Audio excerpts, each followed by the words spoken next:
Durant la fin des années 1940, des chercheurs russes ont gardé 5 personnes éveillées pendant 15 jours en utilisant un gaz expérimental basé sur des stimulants. Ils étaient enfermés dans un environnement scellé afin de pouvoir contrôler leur consommation d'oxygène de manière à ce que le gaz ne les tue pas, étant donné qu'il était toxique à partir d'une concentration élevée. Cela a eu lieu avant l'invention des caméras en circuit fermé.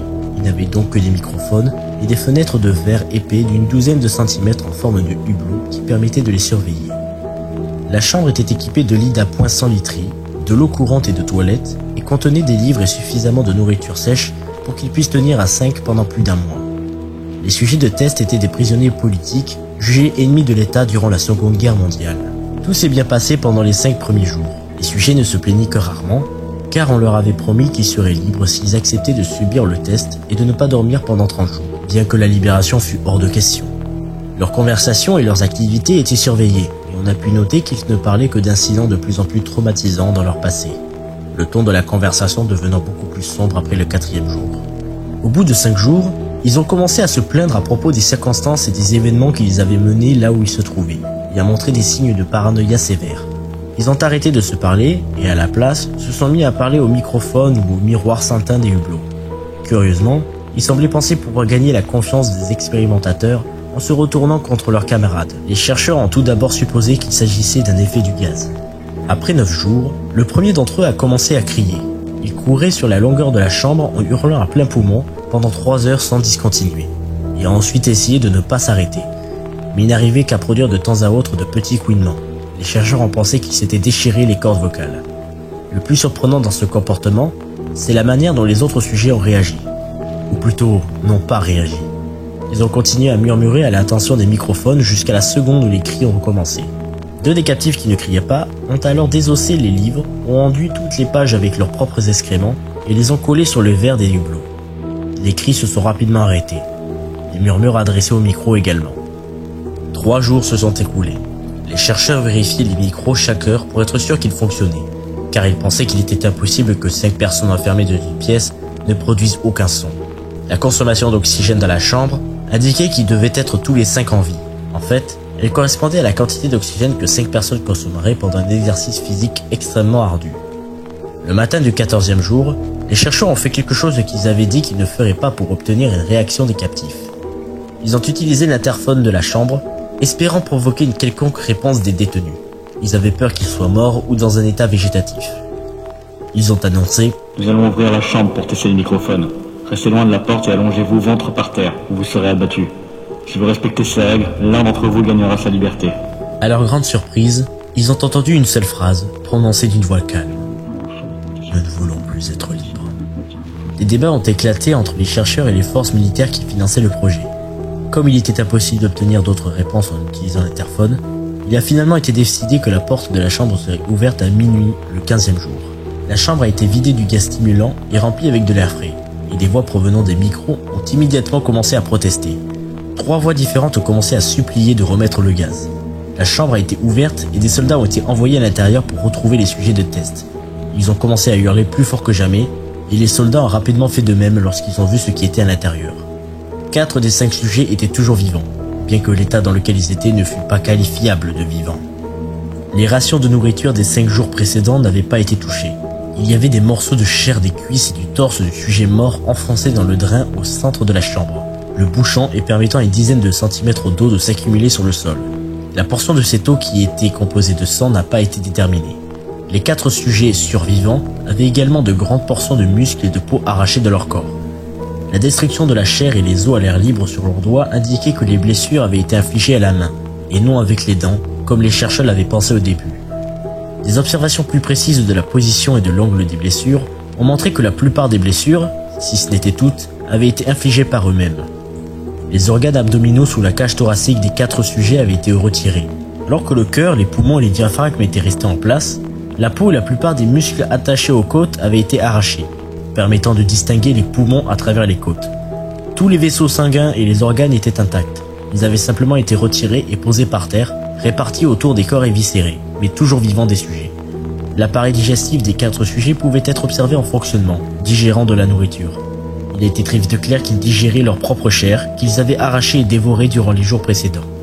La plupart des soldats étaient des Russes d'un commando spécial affecté à l'installation, mais la plupart ont refusé de retourner dans la chambre pour en sortir les sujets de test. Ces derniers continuaient de crier pour qu'on les laisse dans la chambre et suppliaient qu'on remette le gaz pour qu'ils ne s'endorment pas. À la surprise de tout le monde, les sujets ont livré un combat violent lorsqu'on les a fait sortir. Un des soldats russes s'est fait déchirer la gorge et en est mort. Un autre en est sorti gravement blessé après s'être fait arracher les testicules et perforer une artère d'une de ses jambes par les dents d'un sujet.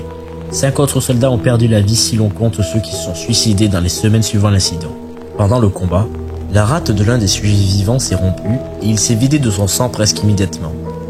Les chercheurs médicaux ont tenté de l'endormir, mais cela s'est révélé inutile.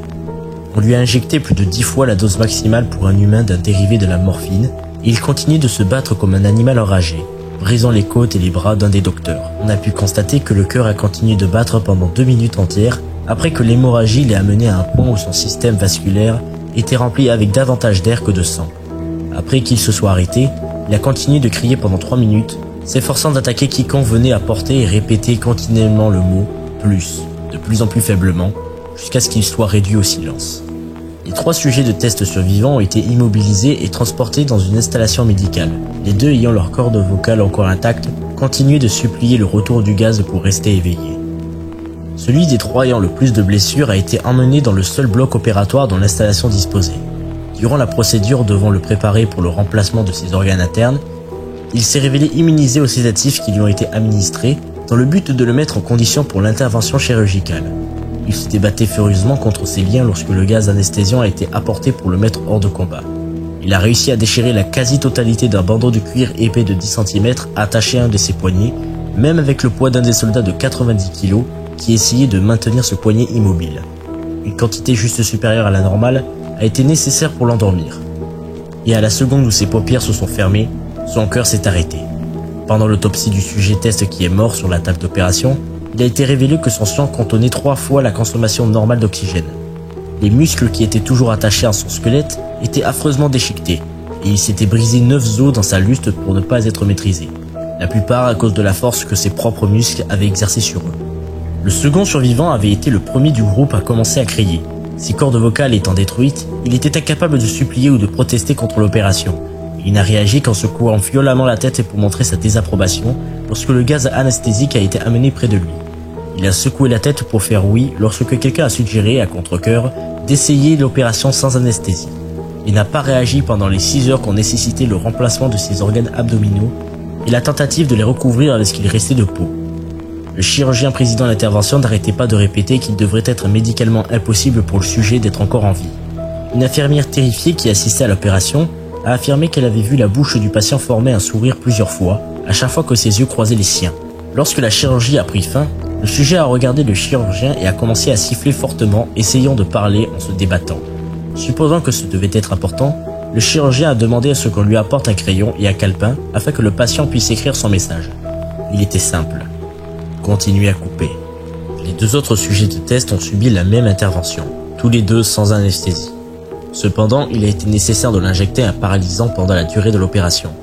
Le chirurgien n'arrivait pas à effectuer la chirurgie pendant que les patients riaient continuellement. Une fois paralysés, les sujets pouvaient seulement suivre les médecins des yeux.